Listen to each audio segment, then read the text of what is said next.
Hey guys, it's Ty and welcome back to my channel. So today I'm going to be doing an impromptu review over The Writing Retreat by Julia Bartz. This is an adult thriller novel, and I say an impromptu review because I had no plans of doing a review over this, but I decided to because I have a lot of thoughts. And I have a lot of thoughts because I did not like this book. I did not like this book at all. By the time I got done reading this book, there's actually only one thing that I can appreciate about it, but besides that, nothing else that I liked about it.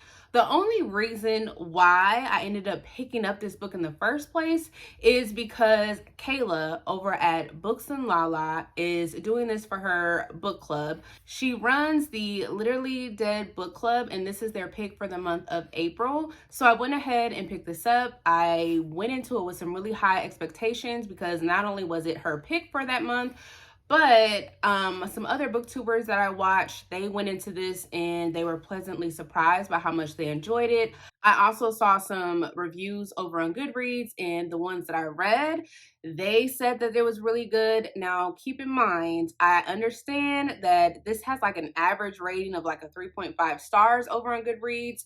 So the reviews that I saw were really positive. So I just went into this thinking that I was going to absolutely love this. And the premise of it just sounded really intriguing to me. So I just had really high hopes. But I just felt really let down by the time that I got done with it. I ended up rating this one a 1 star, and I don't typically rate books a 1 star. By the time I feel like a book is probably going to be a 1 star, I would have DNF'd it. And the only reason why I kept going is because of Kayla's book club, and I just wanted to make sure that I finished it so that I would have something to probably contribute to the conversation. That was it. Otherwise, I most likely would have DNF'd it. And there was a little part of me that thought maybe something was going to turn around in this book, but no, it didn't. It did not get better. Not at all. So, like I said, I have a lot of thoughts. I'm going to try to keep it as spoiler free as I can. So I'm going to preface this and just say that there's going to be mild spoilers because some of the things that I want to talk about, I have to give a little bit more context to what I want to say. So I have to give you a little bit more information. So it's just going to be mild spoilers. I'm going to try not to spoil anything if I can help it. So just go into this with under the impression that you might be spoiled for something. So just be aware. I'm just going to say that it's going to be mild spoilers.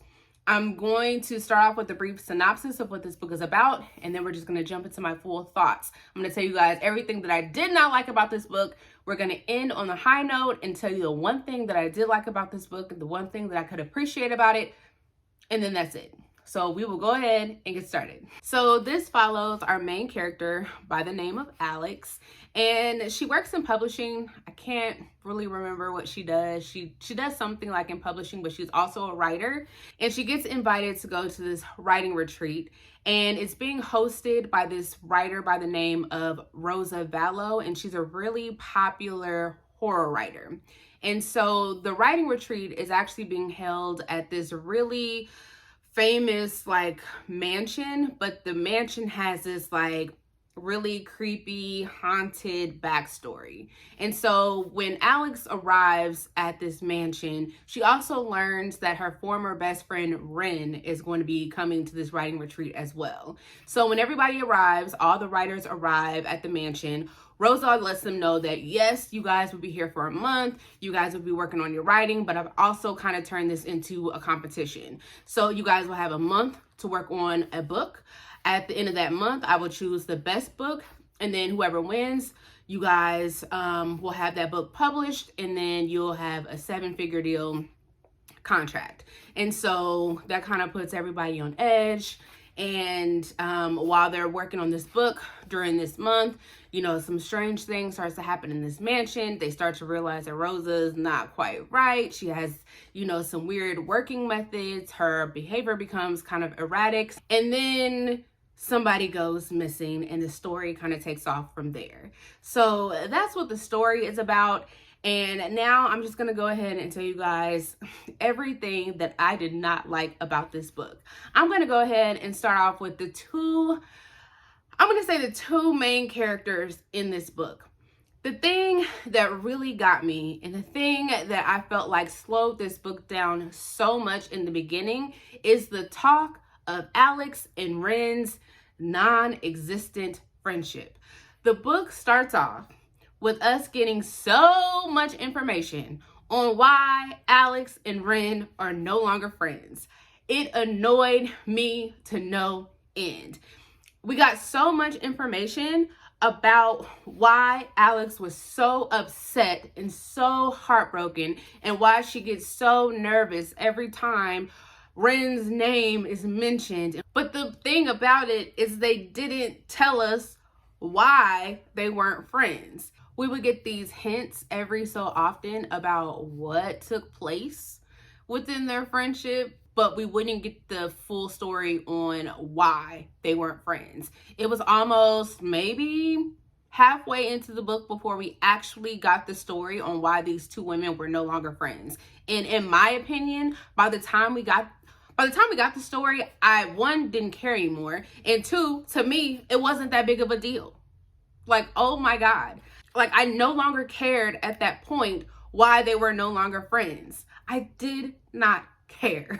And I'm going to say that a lot in this video because by the time anything happened, I did not care because it took so long for stuff to happen. So this friendship and why they were no longer friends, by the time we got the reason on why they were no longer friends, I did not care. A big part of this book was trying to explore a character's sexuality. At least that's what I took away from this book. I'm not going to say which character that is, trying to keep it, spoiler free, but that was a really big part of this story. And that's fine. If we want to explore, if a character is trying to figure out, what it is that they want to do, I'm here for it. Do what you need to do. What I did not like about this, though, is how this book went about exploring that character's sexuality. There was a point in this story where, we were getting weird sex scenes with the character. And I think the reason why we got that is because I had mentioned that this mansion was supposed to be haunted. So we were getting these scenes where, is this happening? Is this not happening? But they used it in the form of sex. So we got a scene where this character is supposed to be seduced, but they're being seduced during a sex scene. And we're kind of thinking like, is this happening? Is this not happening? But why did we need it to happen in that way? I didn't care for that. And then it happened again in another scene where they're being seduced. But it was supposed to be happening during a time where, again, we're questioning whether or not is this happening, is it not happening, but it's during a time where they're being seduced and they're questioning whether or not they're enjoying it because it's happening with the same sex. So it's like the author is doing it in a way to where they're trying to incorporate the house and the house is being haunted, but they're also using that time to have the character try to figure out whether or not they're enjoying being pleasured by the same sex. Like, what are we doing here? Like, I just didn't understand that. And maybe I'm not explaining it correctly, but I wasn't enjoying it because I'm trying to figure out what's going on with this character, but am I also supposed to be scared at the same time? Because I'm not. I'm just confused. I didn't enjoy that. And then there was a scene not like towards the end where in one of the scenes, the character where they thought that they were being seduced like in a dream, it actually happened for real. And then the person like outed them to everyone. And it's like, really? That's what we're doing? I didn't like that. I'm pretty sure the character didn't appreciate it either. But I didn't like that. And I just feel like we could have accomplished what the author was trying to accomplish in a different way. Or maybe not put that in this book, I guess. Because I didn't think that's what this book was supposed to be about anyways. But here we are. So that was a thing that just kind of made me feel icky. But some people really liked that and really liked what the author was trying to do. I just saw it a different way and it just didn't sit well with me. And I could just not be explaining it correctly, especially because I'm not trying to spoil it. But I didn't like it. We also got this backstory on the house. I mentioned again that this house was supposed to be, haunted. We got this backstory on what took place, obviously, years ago. Some creepy things were supposed to be taking place. I was here for that in the beginning. I was like, okay, we got this writing retreat. Some people are supposed to be coming in here. Some things are going to go bump in the night. Yes, I'm here for it. But I almost feel like, but what was the point of us getting the story? There is a point of why we got that story. Because the reason why we got the backstory on the house is because that was actually a story that was used for somebody to write about in their actual story for the writing retreat. But it wasn't, I don't feel like it was necessary for us to get that really, because it had nothing to do with the house. I don't know if that makes sense. So to me, I don't think that we should have gotten anything about this house being haunted. On the inside cover, hold on, let me check. Right, it says, and the alleged haunting of the mansion itself. So we got this whole backstory of why this mansion might be haunted. But throughout the story, we never really got any scenes besides these weird sex scenes of the mansion actually being haunted. The only reason to me that we got this backstory about this mansion was that so one of the characters could use that backstory for the actual story that they wrote for this writing retreat. Now, we did get to see excerpts of that actual story throughout this story, so it's like a book within a book, but we didn't even need those chapters. Because for what? They serve no purpose. If you took those chapters and if you would have took that backstory that we got about this mansion out of this story, it changed nothing. It would have done nothing. You wouldn't have even noticed that they were gone. So it just made the story a little longer. And trust me, we did not need extra length for this at all.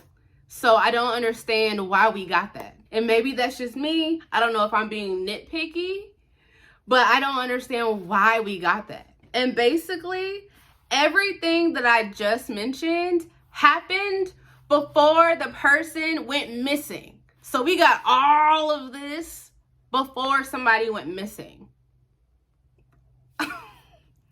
So before the actual plot happened, almost half of the book. When I tell you this book felt long, it felt long. And it's barely 300 pages. This was the longest short book I've ever read. So by the time that the person went missing, and then we finally understand why Rosa actually has all of these writers here and what her true intentions were, I no longer cared.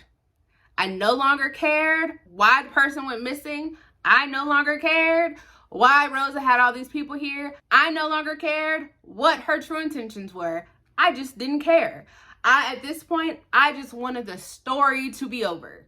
Now, had we kind of skipped through a lot of some of that other stuff, I think what happened in the last third of this book would have been really interesting to me. I think had I not been so bored and irritated by the time I got to the last third of this book, I probably would have really enjoyed it because this is the part that I liked. I did like Rosa's intentions. Put these people in a tough situation, in these weird, erratic situations to get the best story out of them. Put them in a situation that they can't get out of, and they will probably give you the best story of their lives. I like that. But by the time we got there, I didn't care. I just honestly did not care. It took so much time to get there. We went through a friendship I didn't care about. We didn't talk about somebody's sexuality in a weird way that, why do we need that? But I didn't care about. We talking about a house that's not haunted, but you're supposed to be haunted. I didn't care about. But now people are gone missing I should care about, but I don't care about. So now I don't care about Rosa and what she got everybody in here trapped for. I don't care about. The last third of this book was what we should have focused on and not what we focused on in the first 2/3. But I just think that we could have bypassed a lot of what we had in the beginning and focused a lot of what we had in the last part of it. And I think that I would have enjoyed this book a lot better. But I don't think that this was as good as what everybody else is claiming that it is, or I didn't get the book that everybody else got.